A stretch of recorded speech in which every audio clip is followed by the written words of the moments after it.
That's the thing, isn't it? That I think also, I guess, when you're deciding when you're at Bristol City, say, that Bournemouth is a good springboard in the sense that he's already seen last summer Kirkesh play well, get a move, Howson play well, get a move, Zabani. So he knows that if a club get to the right price, that Bournemouth, as you said, they know that he's not going to be there forever. Absolutely. Like Eze, like a QPR, you know, they move to Palace, then you go to the big one, then you go to Arsenal.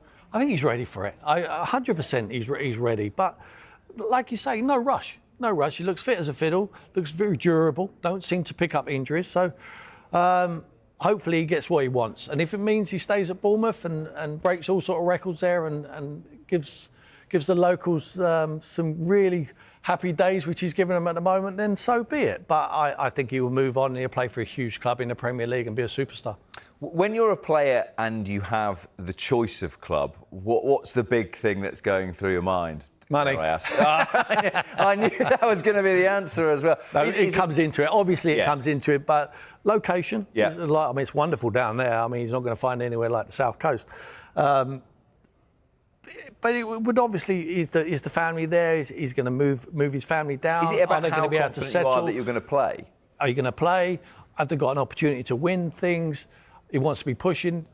Look, they've done very well to get in a position where they are fighting for a Europa League spot.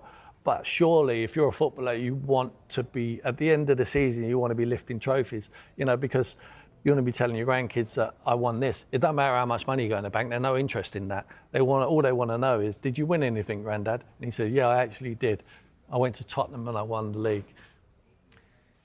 Given how good he's been for so long, do you think he can be pretty relaxed about his future, that those interested clubs will be there, even if it's not in January, that they will still be there come the end of the season? Yeah, he needs to keep himself fit, doesn't he, for that? I mean, there'll be a queue a mile long for this boy. I mean, he's a top draw, wonderful player. He doesn't have to settle to the Premier League. You know what you're going to get. The only question mark will be, it's OK playing for Bournemouth and Bristol City. Can you play for Liverpool? Can you play for Tottenham when the spotlight's on? Can you play for Arsenal? You know, it reminds me of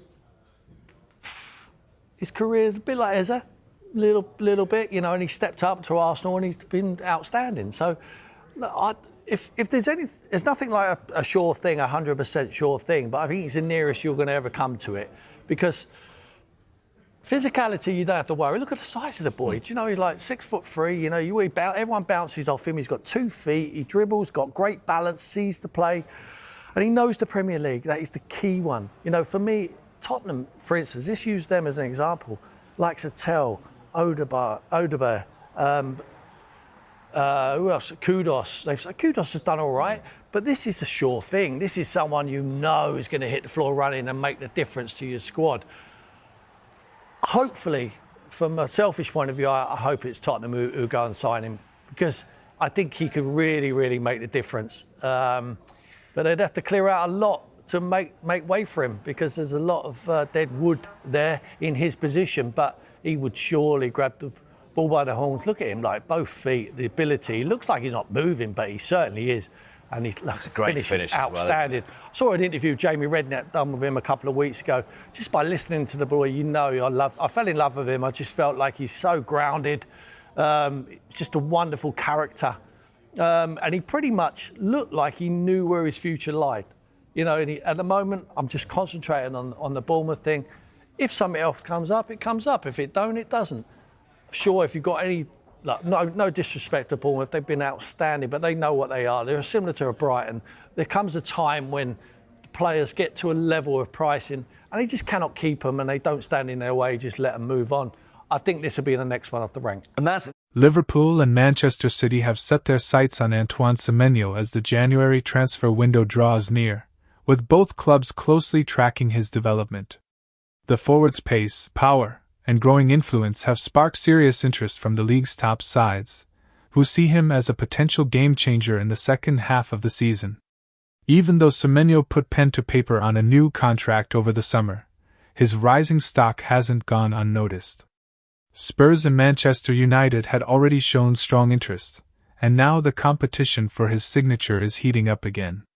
As Europe's biggest clubs hover, Semenyo could become one of the most talked about names of the winter window.